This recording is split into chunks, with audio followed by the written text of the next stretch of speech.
यीशु मसीह नासरी के नाम से आपको सलाम। और मैं विश्वास करता हूं जब मैं और आप आज खुदावंद की इबादत कर रहे हैं, ये पल हमारे लिए बरकत का और खुदावंद की हुजूरी का पल बनेगा। मैं चाहता हूं आपके साथ आज यिर्मयाह और उसका दूसरा अध्याय, यिर्मयाह की किताब उसका दूसरा अध्याय और उसका 18वां पद आपके साथ बांट सकूं। परमेश्वर अपने वचन में एक सवाल पूछ रहा है अपनी कौम से, जिन्हें वो प्यार करता है, जिन्हें वो मिस्र से छुड़ा कर लेकर आया, उनसे एक सवाल पूछ रहा है और कहने लगा, तुझे मिस्र जाने से क्या फायदा कि तू जा करके नील नदी का पानी पिए।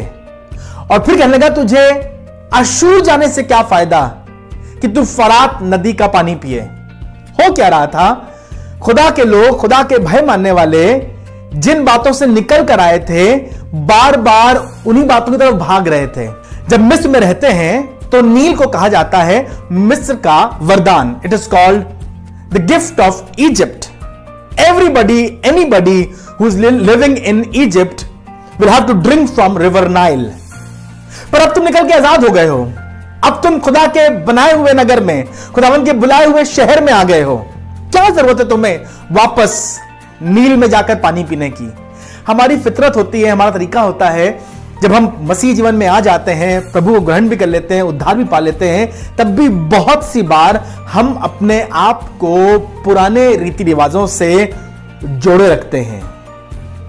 कभी कभी भावनात्मक रूप से, कभी कभी सामाजिक रूप से, कभी कभी अपने हृदय के तार उन पुरानी बातों में बांधे रहते हैं। आज खुदा बाप बड़े दीन होकर के और शायद आंख में थोड़ा सा आंसू भर के पूछ रहा था, तुम क्यों बार बार लौट करके उस गुलामी के मुल्क में जाना पसंद करते हो? तुम्हें क्या फायदा है? शायद बहुत सी बार खुदा हमसे पूछता है, तुमने नया जन्म पाया है, यीशु मसीह को ग्रहण कर लिया, बपतिस्मा ले लिया, अब फिर क्यों लौट कर उस गंदे गुस्से में, उस गाली में, उस झूठ में जा रहे हो? तुम्हें क्या फायदा? प्रभु यीशु मसीह को ग्रहण करने के बाद फिर रिश्वत ले रहे हो, तुम्हें क्या फायदा?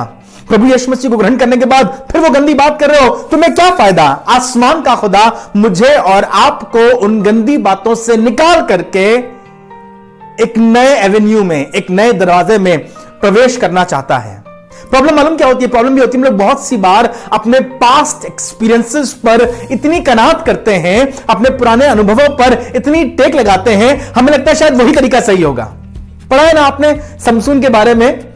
16वें अध्याय में लिखा हुआ है न्यायियों की किताब, समसून को दिलारा ने अपने गोद में सुला लिया, फिलिस्तीनी लोगों को बुलाया और बुला करके उसके सर की 7 लटें मुंडवा दी। कहानी ऐसी थी कि समसून बहुत शक्तिशाली था, ताकतवर था, परमेश्वर ने उसे चुना था, वो परमेश्वर का नाजीर था और उसके बराबर कोई भी ताकतवर नहीं था। और उसकी सामर्थ और उसकी शक्ति का राज उसके बालों में था। समसून की मां को बताया गया था और समसून की मां ने समसून को बताया था कि किसी से यह ना कहना कि तेरी शक्ति का रहस्य या राज तेरे बालों में है। इसलिए कभी भी उसके बाल नहीं मुड़वाए गए थे। पर सैमसन दलीला के प्यार में इतना खो गया कि खुदा की इस बात को भूल गया। दलीला उससे हर समय पूछती रहती, बताओ बताओ तुम्हारी ताकत का राज क्या है? एक बार झूठ बोला, 2 बार झूठ बोला, 3 बार झूठ बोला, उसके बाद गुस्सा हो गया कि नहीं, हम तुमसे बात नहीं करेंगे, तुम हमारे से सच नहीं बोलते हो। बेचारा प्यार का मारा फंस गया, उलझ गया और उसने अपनी सामर्थ का राज दलीला के सामने उगल दिया। दलीला संसार को दर्शाती है, समसून खुदा का खादिम है। कमाल की बात है, समसून तुम संसार में इतने खो गए, इतने मस्त हो गए कि तुम सो गए, उसकी गोद में सर रखकर सो गए। जब समसून सो गया, दलीला ने उसकी 7 लटें मुंडवा दी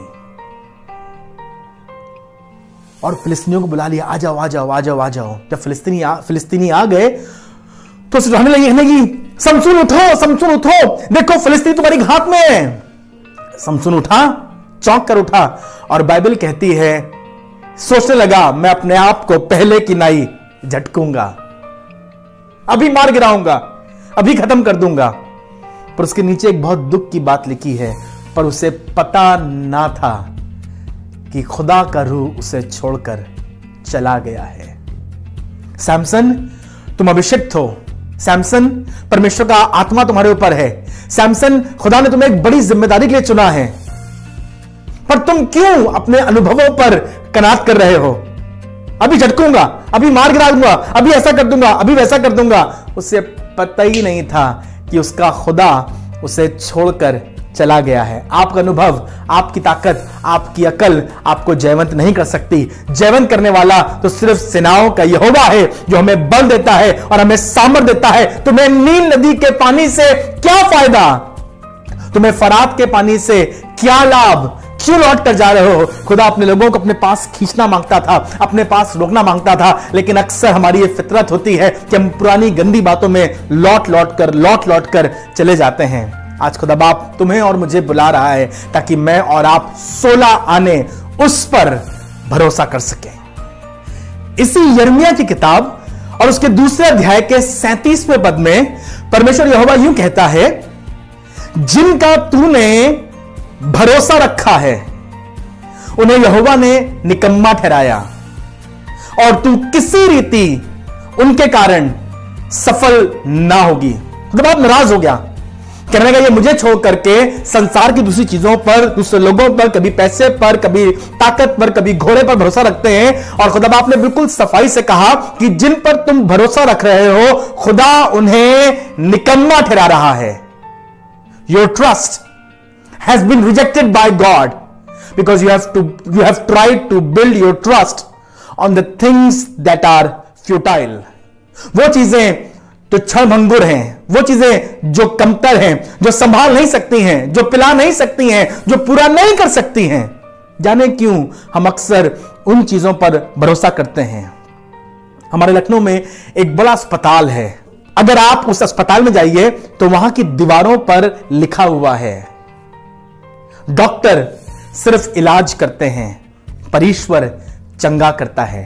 doctor treats but God cures. Even the medical science knows this. हम सिर्फ इलाज कर सकते हैं, हमारी एक सरहद है, हमारी एक सीमा है, और वहां पर आके फिर डॉक्टर कहते हैं अब हम कुछ नहीं कर सकते हैं, अब तो ऊपर वाले को याद कीजिए। तो जब आप नाराज हो गया क्योंकि बहुत से प्रभु के मानने वाले संसार की उन कमजोर चीजों पर भरोसा रख रहे थे, उन कमजोर चीजों पर विश्वास कर रहे थे, और खुदा ने कहा मैंने इन चीजों को निकम्मा जाना है। तेरा झकना, नील नदी में पानी पीना, फरात नदी में मदद मांगना अबस है। आसमान का खुदा एकदम नाराज हो गया। यशायाह उसका 31वां अध्याय और उसका पहला पद, यशायाह उसका 31वां अध्याय और उसका पहला पद लिखा हुआ है, हाय उन पर जो सहायता पाने को मिस्र को जाते हैं, मिस्र के घोड़ों का आशा रखते हैं और रथों पर भरोसा रखते हैं। तो आप कहने का तुम क्यों मिस्र को भाग रहे हो, काहे के लिए जा रहे हो? उनके घोड़े बड़े मशहूर थे। हां, सुलेमान के पास भी मिस्र के घोड़े थे, लेकिन मिस्र के घोड़े तुम्हें बचा नहीं सकते हैं। उनके रथ बड़े मजबूत थे, लेकिन उनके रथ भी तुम्हारी सहायता के लिए अबस हैं। यहां तक कि राणा प्रताप का घोड़ा जो बड़ा मशहूर था, वो भी राणा प्रताप को बचा नहीं पाया। बचने के लिए, संभलने के लिए, स्थिर होने के लिए, अपने बच्चे के लिए, अपने खानदान के लिए, अपनी सेवकाई के लिए माइक पर, गिटार पर, ड्रम पर, बिल्डिंग पर भी भरोसा मत करो। भरोसा करो तो यीशु मसीह पर, जो हमारा बल है, हमारे भजन का विषय है, हमारी जिंदगियों के लिए, हमारे हर पल के लिए। यह बहुत जरूरी है कि मैं और आप इस बात का हर दिन ध्यान रखें, हमारा भरोसा केवल और केवल हमारे खुदावंद यीशु मसीह पर हो। इन दिनों में जब चारों तरफ मौत का आतंक है, मालूम नहीं अगले पल क्या होगा। हाथ धोना जरूरी है, मास्क पहनना अच्छा है, लॉकडाउन बढ़िया बात है, क्वारंटीन गुड, पर बहुत सी बार इन सब के बावजूद भी हम मुसीबत में फंस सकते हैं। इन सब समयों में आप जरूर से अपने खुदावंद पर भरोसा रखें और उसी पर अटल विश्वास। सुलेमान ने बड़ी अच्छी तरह से सिखाया। 3रा अध्याय नीति वचन और उसका 5वां पद कहने लगा, तू अपनी समझ का सहारा ना लेना। मालूम कौन कह रहे हैं? सुलेमान कह रहे हैं, जो सबसे बुद्धिमान थे, सबसे अक्लमंद थे। तुम कह रहे हो सुलेमान अपनी समझ का, अपनी बुद्धि का सहारा ना लेना। कहने लगा हाँ मुझे मालूम है हमारी बुद्धि बहुत छोटी है, हमारी समझ बहुत लिमिटेड है, पर धन्यवाद तू अपनी समझ का सहारा ना लेना, वरन संपूर्ण मन से यहोवा पर भरोसा रखना। हमारी अकल हमें बताती है, आप टीवी खोलिए, आप न्यूज देखिए, आपको डर लगने लगता है क्योंकि हर समय समस्या बढ़ती जा रही है, संक्रमण फैलता जा रहा है, बीमारियां बढ़ती जा रही हैं, महंगाई बढ़ती जा रही है, लड़ाई की तैयारियां हो रही है, पता नहीं क्या हो रहा है। My mind please shut up. ऐ मेरे दिमाग, ऐ मेरी चिंता, ऐ मेरी व्याकुलता, खामोश हो जाओ, क्योंकि मैंने अपने आप को सिखाया है कि मैं अपने खुदा पर भरोसा रखूं। इन दिनों में, इन पलों में जब बहुत कोई आपसे बात कर रहे हैं, बहुत से हालात, बहुत सी परिस्थितियां बड़ी नकारात्मक हैं, आओ अपने आप को इस तरह से अपने खुदावंत पर विश्वास करना सिखाएं। किसी को घोड़ों का और किसी को रथों का भरोसा है, पर हम तो अपने यहोवा ही का नाम लेंगे। खुदावंत आपको बरकत दे।